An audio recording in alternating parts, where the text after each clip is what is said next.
Welcome to the Tech Egg. Don't get scrambled. Enjoy the video.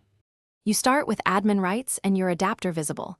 This matters because changing DNS requires elevated permissions. Once logged in, open Settings, then Network and Internet, or use Control Panel to reach Network and Sharing Center.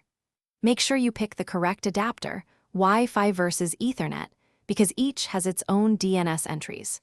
Right-click the adapter and select Properties, then double-click Internet Protocol version 4 TCP/IP4 to view the DNS fields and begin removal. This gets you directly into the settings that store DNS entries. You now focus on the IP4 dialog where DNS values live.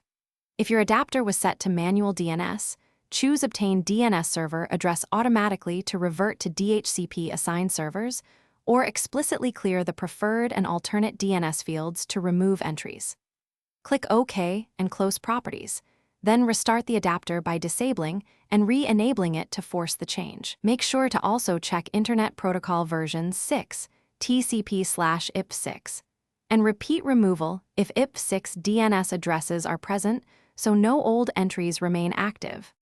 You finish by flushing the DNS cache and renewing the lease so the system forgets old servers.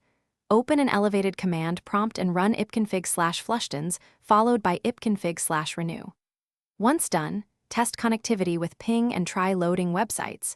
Use ENSLOOKUP to confirm which server is resolving names.